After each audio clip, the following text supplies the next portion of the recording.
ओम शांति। हम सभी के मध्य परम आदरणीय राजयोगिनी शीलू दीदी जी हैं। आप हमारे ब्रह्मा कुमारीज विश्व संगठन के वरिष्ठ राजयोग शिक्षिकाओं में से हैं, एजुकेशन विंग के वाइस चेयरपर्सन हैं और यहाँ पांडव भवन में जो भी शिविर और भट्टी के कार्यक्रम चलते हैं आप उसके प्रोग्राम कोऑर्डिनेटर हैं, आप वो कार्यक्रमों के डायरेक्टर हैं। तो एक बार जोरदार तालियों से आदरणीय दीदी जी का हम स्वागत करेंगे। आप वो सौभाग्यशाली आत्माओं में से हैं जिनको बचपन से ही बाबा का ज्ञान मिला। 12 साल की कोमल आयु में साकार बाबा के होते 1960 में ही आपको बाबा का ज्ञान मिला। आपकी पढ़ाई चलती रही, राजयोग का अभ्यास भी चलता रहा और 1969 में आपने अपने जीवन को बाबा की सेवा में समर्पित कर दिया। और आप सबको पता होगा टीवी चैनल्स में जो प्रोग्राम शुरू हुए वो किसके थ्रू शुरू हुए? आप ही वो महान आत्मा हैं जिनके माध्यम से आस्था जी, जागरण, सोनी, ऐसे कई चैनल्स में बाबा के प्रोग्राम्स शुरू हुए। उसके बाद हमारे ये चैनल्स बने हैं और हम जो राजयोग कमेंट्री सुनते हैं, कोई भी बाबा का बच्चा शुरू में जब योग करना शुरू करता है तो हमें कमेंट्री बजाते हैं और वो कमेंट्री भी किसकी आवाज़ में है? आपकी आवाज़ में बाबा ने ऐसी मधुरता की शक्ति भरी है कि आप अनेक आत्माओं को बाबा से जोड़ने का बहुत ही महत्वपूर्ण कार्य कर रहे हैं। देश विदेश में सैकड़ों देशों में 5 महाद्वीपों में भ्रमण करते हुए आप बाबा का झंडा लहरा रहे हैं। और आपको पता हो बाबा ने आदरणीय दीदी जी को एक बहुत अच्छा टाइटल दिया, किसको मालूम है? डबल डॉक्टर, हर की पौड़ी। बाबा ने आपसे कहा बच्ची आपको कहीं नहीं जाने की जरूरत है, आप जहां रहोगी वहां सब आएंगे। और आज ये साकार हो रहा है। सारे विश्व की आत्माएं इस पांडव भवन की भूमि की ओर खींच कर चली आती हैं। तो आदरणीय दीदी जी हमें 5 स्वरूप की अनुभूति कराएंगे। आदरणीय दीदी जी।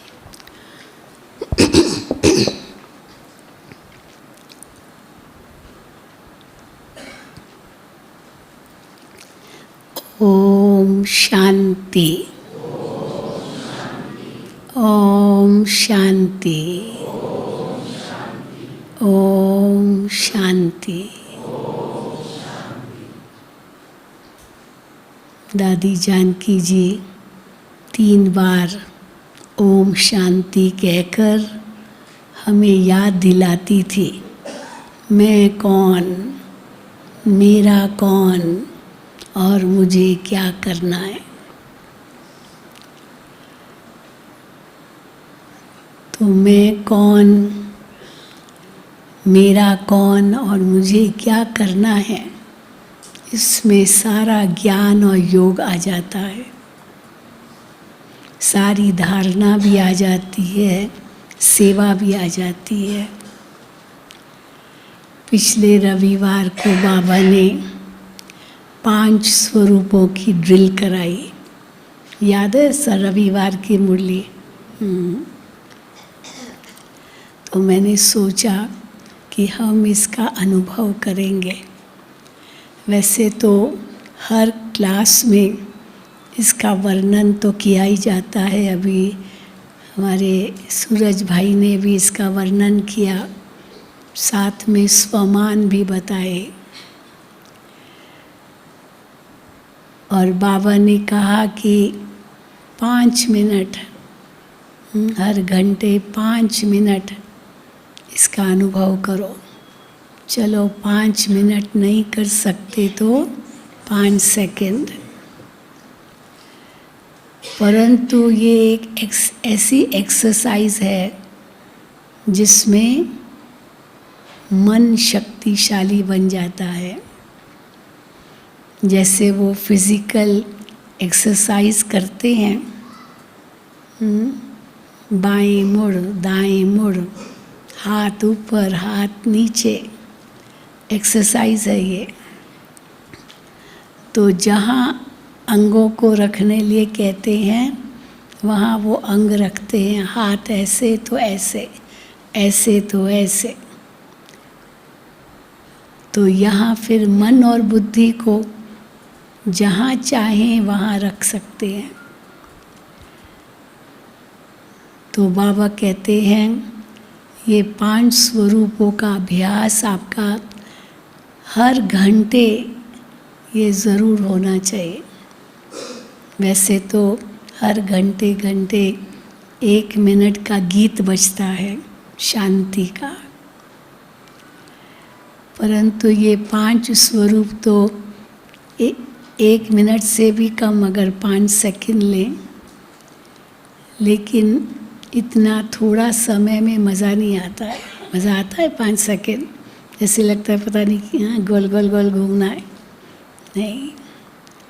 तो कम से कम 1 मिनट तो एक स्वरूप की याद आए और उस स्वरूप की गहराई में जाए। केवल गहराई में ही नहीं जाएं, फिर उसकी अनुभूति भी करें। और ये ऐसा अभ्यास बनाएं जो हम जब जाना चाहें उस स्थिति का अनुभव कर सके, और जितना समय करना चाहें उतना समय कर सके, है ना। कोई नई नई एक्सरसाइज चालू करता है तो थोड़ा ही करेगा तो थक जाएगा, लेकिन अगर वो अभ्यास करता रहेगा तो वो थकेगा नहीं। तो यहाँ भी अगर ये अभ्यास हमारा नहीं है तो हम जल्दी थक जाएंगे। क्या सोचे, क्या सोचे। आत्मा परम धाम में मन बुद्धि ले जाए, मन बुद्धि द्वारा पहुँच जाए, फिर वहाँ क्या सोचे। आत्मा सतयुग में पहुँच जाए, वहाँ क्या सोचे। आत्मा पूज्य रूप में आ जाए तो क्या सोचे। ब्राह्मण स्वरूप में आ जाए तो क्या सोचे। फिर फरिश्ता बन जाए तो क्या सोचे। तो क्योंकि वो बनने के लिए पहले सोचना तो पड़ेगा, क्योंकि सोचने के बाद ही वो स्थिति आती है। तो पहली है स्मृति, हर चीज़ में पहली है स्मृति। स्मृति अर्थात याद कहो या सोच कहो, क्योंकि जिसके बारे में सोचते हैं माना उसकी याद है। तो बाबा ने शुरू किया है परम धाम से। तो परम धाम में जाना है, फिर सतयुग में जाना है, फिर द्वापर में जाना है, फिर संगम पर आना है, फिर फरिश्ता बनना है, सूक्ष्म वतन जाना है, और उसका अनुभव भी साथ साथ करते जाना है। तो पहले वो स्मृति आएगी, फिर वो अनुभूति होगी, क्योंकि स्मृति से समर्थि आती है, और जैसे समर्थि आई तो उस स्थिति में स्थित होना सहज हो जाता है। और आप देखेंगे ये जितने ही 5 स्वरूप है, ये सब आत्मा के पॉजिटिव स्वरूप है। वैसे तो बाबा कहते सतयुग से त्रेता में आए, 2 कला कम हो गए। कल बाबा ने कहा कि बृहस्पति की दशा से शुक्र की दशा आ गई, 16 कला से 14 बन गए, गोल्डन से सिल्वर में आ गए। लेकिन वो याद नहीं करना है, नीचे गिरने की बात याद नहीं करनी है, वो तो होगा ही, क्योंकि हर चीज़ सतो से रजो, रजो से तमो होती है। लेकिन हमको उस रूप से नहीं याद करना है। हमको क्या याद करना है कि हम परम धाम में हमारी स्थिति कहाँ है। तो याद करो, सोचो, नक्शा निकालो, परम धाम में मेरा स्थान कहाँ है। परम धाम में इतनी सारी आत्माएं हैं, हर धर्म की आत्मा है, धर्म पिता की आत्मा है, शिव बाबा की भी आत्मा है, ब्रह्मा विष्णु शंकर की भी आत्मा है। हाँ, फिर लक्ष्मी नारायण भी दिखाया है। तो फिर सतयुग जो थुर है वो भी दिखाया है उल्टा वृक्ष के रूप में। फिर अलग अलग शाखाएं दिखाई है, उनका धर्म पिता ऊपर में दिखाया है और उनकी धर्म की आत्माएं वो शाखा के रूप में उस पेड़ में हैं। तो इस रूप से भी आप परम धाम को याद कर सकते हो। ये एक स्वरूप है। और फिर दूसरा स्वरूप है कि मैं कहाँ हूँ, मैं आत्मा कहाँ हूँ उस आत्माओं के झाड़ में। तो कहाँ रखेंगे अपने आप को? बहुत दूर रखेंगे या बाबा के नज़दीक रखेंगे? हाँ, बाबा के बहुत नज़दीक। लेकिन कौन होंगे बाबा के नज़दीक?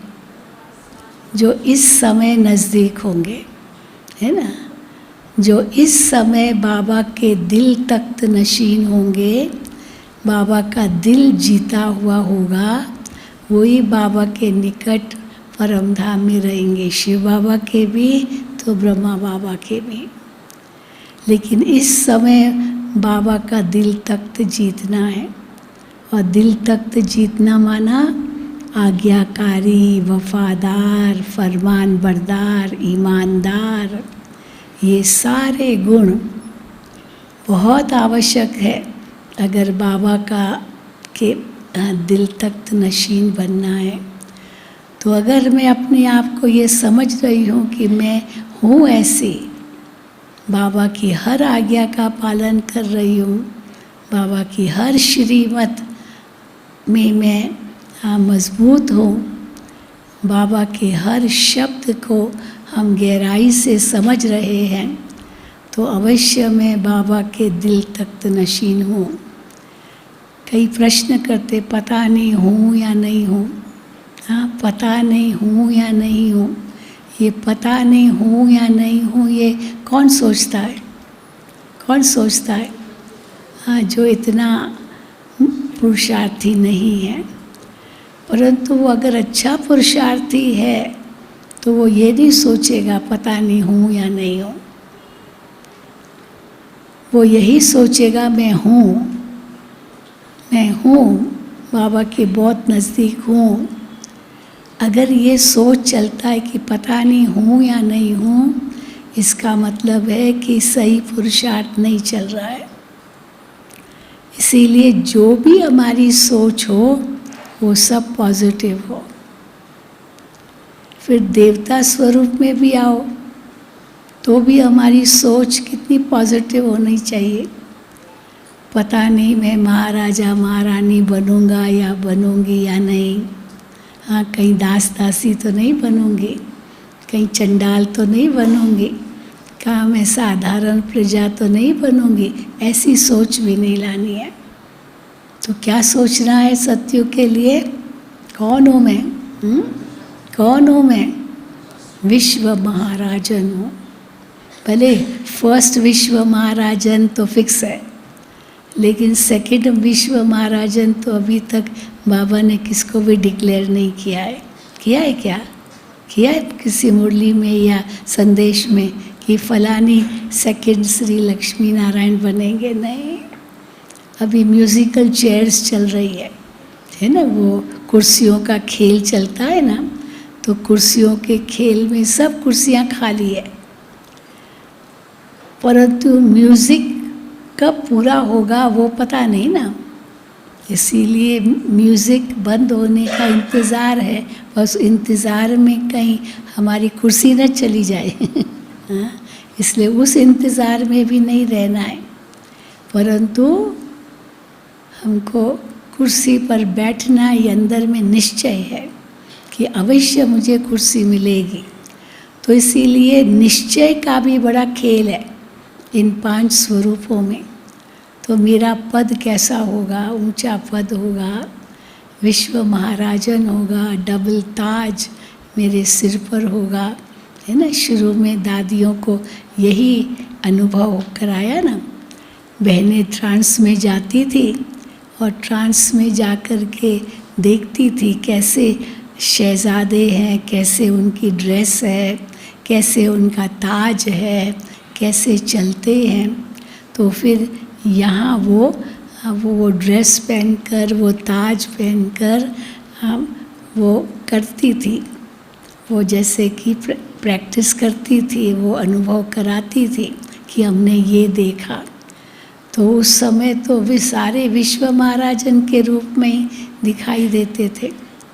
और हंसी की बात आपको सुनाए कि अब जिसके तन में वो शहजादी आई, वो उसको तो कुछ पता नहीं कि ये कौन है, क्या है, परंतु वो शहजादी जब आती थी तो पहले पहले सबको देखती थी।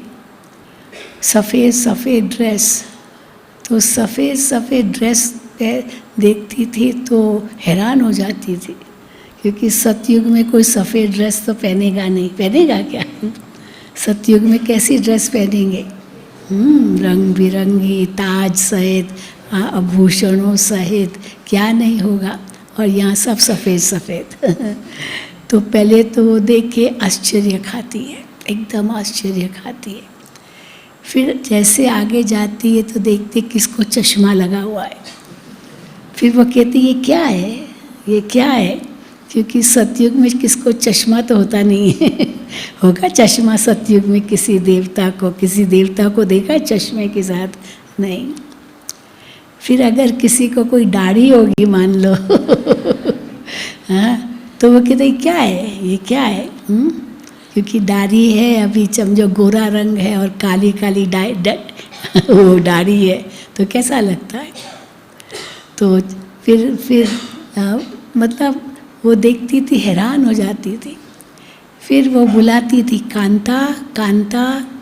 अब जिसको बुलाया ना उसको तो हार्ट फेल हो जाता था, क्योंकि कांता किसको बुलाते वहाँ? न ये सर्वेंट को। कांता जैसे नहीं, रामू बुलाते न, माई को बुलाते, सर्वेंट को बुलाते, तो वहाँ कांता कहते हैं सतयुग में। कांता, कांता माना सर्वेंट। तो वो जैसे वो कांता सुनती थी कि मेरे लिए शहजादी ने कांता कहा, तो उसको तो बहुत दुख होता था, क्या मैं कांता बनूंगी, क्या मैं दासी बनूंगी सतयुग में? क्योंकि दासी को कांता कहते हैं। तो बाबा ने फिर धीरे धीरे ये बंद करा दिया, नहीं तो हार्ट फेल हो जाते ऐसे। तो फिर जब वो शहजादी आती थी तो वो सफ़ेद जो कपड़े होते थे उसको भी, उस पर भी कोई रंगीन चुन्नी वुन्नी डाल देते थे ताकि उसको लगे कि सफ़ेद ड्रेस नहीं है, तो चुन्नी डाल देते थे। फिर वो झूला ढूंढती थी, श्री कृष्ण जैसे झूला ढूंढता है, तो झूला देखती थी, तुरंत वहाँ जा कर के बैठ जाती थी। फिर श्री कृष्ण आता था तो बॉल ढूंढता था, बॉल।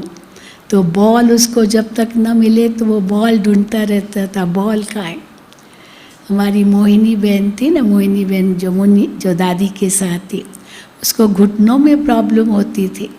लेकिन जब श्री कृष्ण आता था, माना शहजादा आता था, तो वो ऐसे दौड़ती थी जैसे कि घुटनों का कोई प्रॉब्लम ही नहीं है, बिल्कुल नहीं, एकदम। तो हम कहते थे देखो ये तो कैसे दौड़ रही है, भाग करके किसी को गेंद फेंकेंगे, खेलना, खेल पाल होता था। तो सतयुग कैसा होगा? सतयुग में हमारे महल कैसे होंगे, वहाँ फव्वारे कैसे होंगे, वहाँ बाग बगीचे कैसे होंगे? तो ये एक अंदर ही अंदर मन में वो ऐसा अनुभव करो कि मैं एक शहजादी हूँ और मैं ऐसे स्वर्ग में सैर कर रही हूँ। एक बहुत सुंदर अनुभव अब होगा आपको। और निश्चय और नशा ज़रूर चाहिए। पहले तो निश्चय चाहिए कि सतयुग में मैं ज़रूर जाऊँगी। फिर कई तो भाई बहन सोचते पता नहीं सतयुग आएगा या नहीं आएगा। तो है कोई जो सोचता पता नहीं सतयुग आएगा या नहीं आएगा? हाँ है कोई तो हाथ उठाओ। है? अच्छा, आपको निश्चय नहीं है? नहीं, निश्चय नहीं है कि सतयुग आएगा या नहीं। पता नहीं विनाश होगा या नहीं होगा। हाँ, ये भी संशय उठता है ना कईयों को, क्या ऐसे ही चलता रहेगा, पता नहीं, नहीं। इतना निश्चय हो कि बाबा जो कह रहे हैं वो सत्य ही कह रहे हैं, क्योंकि भगवान खुद सत्य है, तो सत्य है तो सत्य ही कहेंगे। इंग्लिश में कहते हैं गॉड इज़ ट्रुथ। अब गॉड इज़ ट्रुथ कह देते हैं, फिर ये भी कह देते हैं ट्रुथ इज़ गॉड। जहाँ सत्य है वहाँ ईश्वर है, ट्रुथ इज़ गॉड। तो ईश्वर है माना सत्य है, तो उसको बदल करके जहाँ सत्य है वहाँ ईश्वर है। तो ईश्वर कौन है ये तो पता नहीं, लेकिन जहाँ सत्य है वहाँ ईश्वर है कह देते। तो ये तो कितना सत्य है, क्योंकि भगवान जो कह रहा है वो तो सत्य ही होगा। भगवान गारंटी कर रहा है, गारंटी कोई मनुष्य की नहीं है। आज मनुष्य भी कोई गारंटी करता है तो भी हम स्वीकार करते हैं, मान लेते हैं, हाँ 3 साल की गारंटी है, 3 साल। तो ये तो भगवान कर रहा है गारंटी, तो निश्चय भी हो, फिर उसका नशा भी चढ़ जाए, इतना चढ़ जाए और अपने आप को क्या समझे। फिर बाबा कहते फिर भक्ति मार्ग में आओ, पूज्य स्वरूप। तो पूज्य स्वरूप भी मेरा कैसा होगा, मेरी मूर्ति कैसी होगी। रोज़ पूजा होने वाली मूर्ति या कभी कभी पूजा होने वाली मूर्ति, क्योंकि कभी कभी पूजा होने वाली भी मूर्तियाँ होती है। हफ्ता में 1 दिन खाली दरवाज़ा खुलता है मंदिर का, हाँ, किसका तो साल में 1 बार खुलता है, किसका तो चलो रोज़ खुलता है लेकिन थोड़ा समय खुलता है फिर बंद हो जाता है, और किसका तो हर एक्शन की पूजा होती है, उस समय भक्त आते हैं दर्शन करने। हम श्रीनाथ द्वारा गए थे, तो श्रीनाथ द्वारा में सवेरे से लेकर रात तक अलग अलग जो श्री कृष्ण के एक्शन दिखाते हैं ना, वो दिखाते। अभी वो सोया हुआ है तो पर्दा बंद है, हाँ अभी जागा है, श्री कृष्ण अभी जागा है। फिर उसके बाद वो स्नान करता है, उसका भी कुछ न कुछ दिखाते हैं। फिर वो भोजन करता है, फिर खेलता है, सब हर एक चीज़ का। और फिर वो खाता है तो इतने बड़े बड़े लड्डू बनाते श्रीनाथ द्वारे में।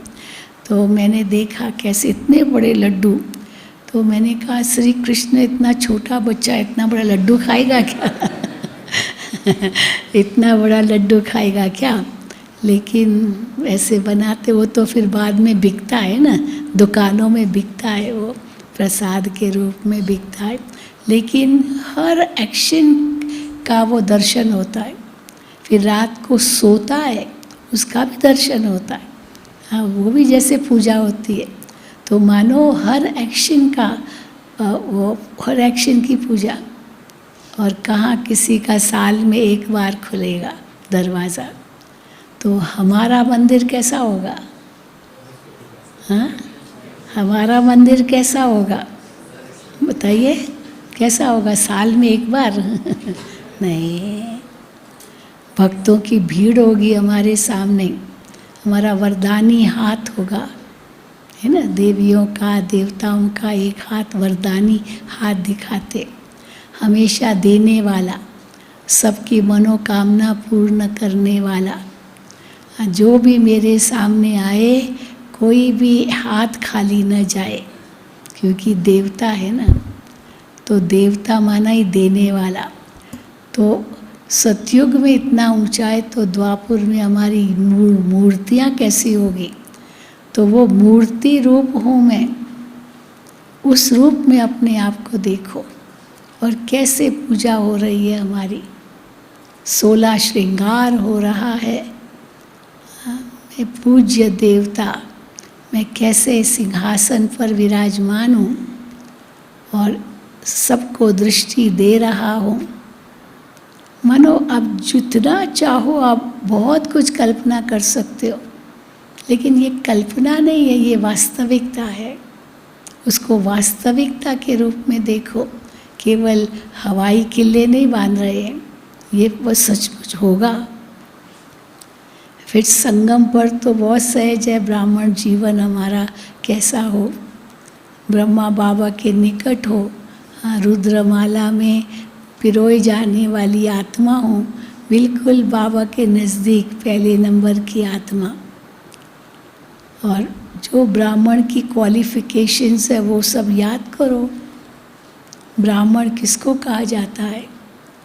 ब्राह्मण की क्वालिफ़िकेशंस कहाँ से शुरू होती है? जो ब्रह्म से, ब्रह्मा या ब्रह्म से शुरू होती है। ब्रह्म से कौन से शब्द आते हैं?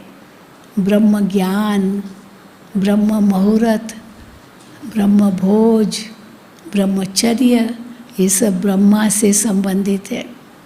तो ये सारे ब्रह्मा से संबंधित, ये ब्रह्मा में गुण थे, तो हम ब्रह्मा की डायरेक्ट संतान है, पहली संतान है। वो ग्रेट ग्रेट ग्रैंडफादर तो कितने 84 जन्म लेके वो कहेंगे पे अंतिम है ये पीढ़ी, लेकिन हमारी तो पहली पीढ़ी है। ब्रह्मा के डायरेक्ट बच्चे बनते हैं। तो ये जब हम सोचते हैं ना, तो उसी समय इतना नशा चढ़ता है। हर स्वरूप का नशा चढ़ाओ, पहले उसका निश्चय हो, उसका जो श्रेष्ठ स्वरूप हो उसका निश्चय हो, मैं हूँ, वो हूँ या नहीं हूँ ऐसे नहीं संशय करना है, तब उसका फ़ायदा है ना। और फिर बाबा कहते फरिश्ता स्वरूप। मैं कैसे फरिश्ता हूँ? हड्डी मांस का शरीर नहीं है, लाइट का शरीर है। मैं उड़ रहा हूँ, डबल लाइट हूँ, हाँ बादलों से पार उस सूक्ष्म वतन का अनुभव कर रहा हूँ। दादी गुलजार से एक बार पूछा था, दादी सूक्ष्म वतन कैसा होता है? तो दादी ने कहा हजारों चंद्रमाएँ, चंद्रमा होते हैं, चंद्रमा की लाइट होती है, तो एक चंद्रमा अगर पूर्णमासी पर आकाश में होता है तो कितनी चांदनी फैल जाती है।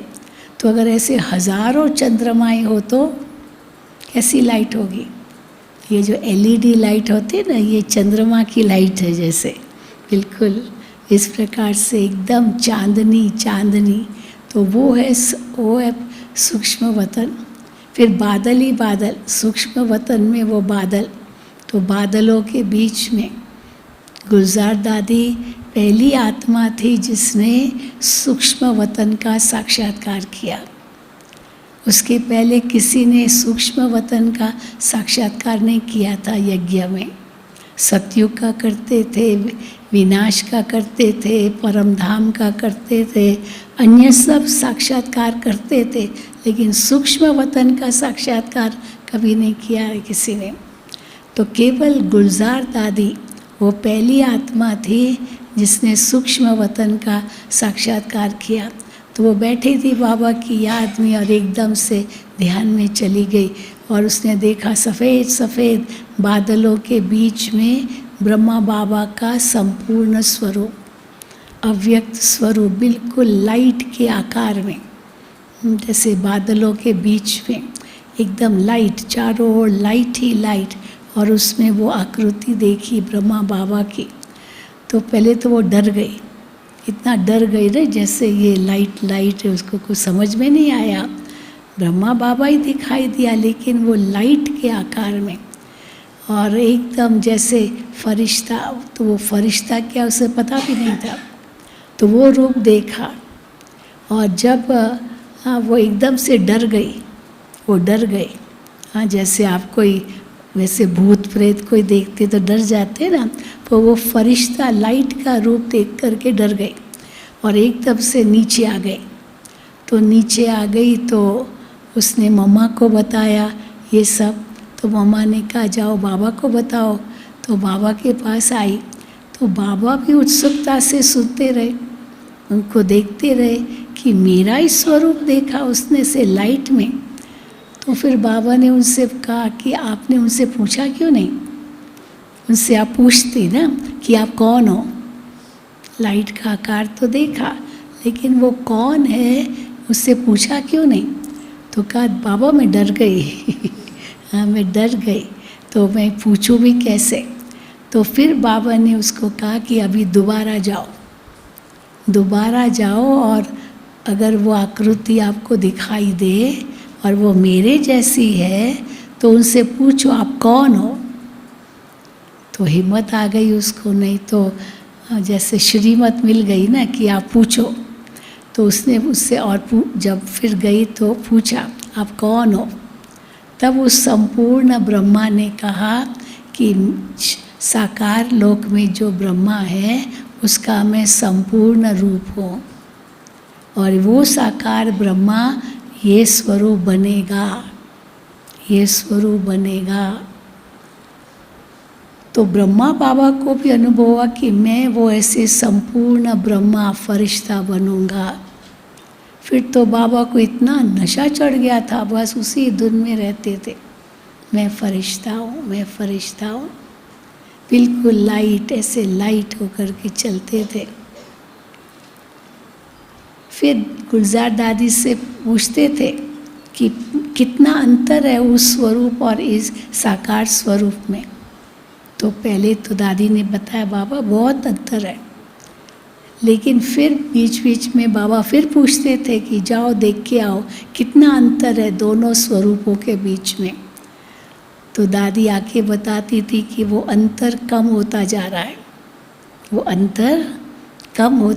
है, और फिर जब बाबा अव्यक्त हुए तब उसने देखा एक ही स्वरूप, वो साकार अव्यक्त में समा गया। ये अनुभव उसने किया कि उसका वो अव्यक्त रूप ही था, साकार जो अनुभूति थी वो खत्म हो गई। तो ब्रह्मा बाबा ने इतना पुरुषार्थ किया बिल्कुल वो अव्यक्त होने का। तो हमको भी ऐसा ही अनुभव करना है। हाँ, तो चलिए अभी हम उस स्वरूप का अनुभव करेंगे। तो ये एक्सरसाइज ऐसे नहीं कि पांचों एक साथ करो, ज़रूरी नहीं है। हम तो अभी साकार में हैं, शरीर में हैं, तो शरीर में है तो जैसे एक्सरसाइज करते हैं तो हाथ ऐसे करते हैं, फिर वापस करते हैं ना, हाँ, फिर वापस अपने ओरिजिनल स्थान पर आते हैं या ओरिजिनल पोज में आते हैं, तो परम धाम जाकर वापस आ सकते हैं। ज़रूरी नहीं कि परम धाम के बाद आपको सतयुग में ही जाना है, परम धाम से वापस आ सकते हैं साकारी लोक में। अब उसके लिए क्या करना होगा, जो बाबा ने कई बार ड्रिल कराई है। हाँ, कैसे मैं शरीर में हूँ और मैं एकदम अंदर चली गई, देह से न्यारी हो गई। तो एक इनवर्ड जर्नी, हम कहते हैं अंतर की यात्रा। मैं आत्मा कहाँ हूँ, यहाँ प्रकृति के बीच में हूँ, इस शरीर की इंद्रियों का मालिक हूँ। तो पहले ये मालिकाना हक हमारे अंदर होना चाहिए। ये शरीर मेरा है ज़रूर, पर मैं नहीं हूँ। इनके द्वारा कर्म करने वाली शक्तियों पर मैं इनसे न्यारी हूँ। तो वो न्यारी स्थिति का भी अनुभव हो तो फिर सहज होगा आत्मा को मन बुद्धि से परम धाम जाना। ऐसे भी ज़रूरी नहीं है कि मैं आत्मा उड़ रही हूँ। हाँ, अभी ये 5 तत्व मैंने पार किए और फिर अभी मैं सूर्य चाँद सितारों तक पहुँची, अभी मैं उससे और आगे बढ़ रही हूँ, सूक्ष्म वतन में जा रही हूँ, फिर परम धाम में नहीं, 1 सेकंड में पहुँच सकते हो। शिव बाबा को सृष्टि पर आने में कितनी देर लगती है? वो धीरे धीरे आते हैं क्या, कैसे आते हैं, कितनी देर लगती है? बाबा कहते 1 सेकंड। तो 1 सेकंड में हम उस परम धाम में जा सकते।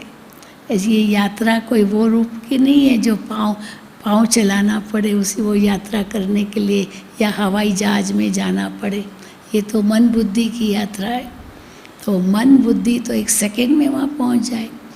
अब यहाँ बैठे अपने घर को याद कर रहे हैं, तो कितनी देर लगी आपको घर जाने में? कितनी देर लगी?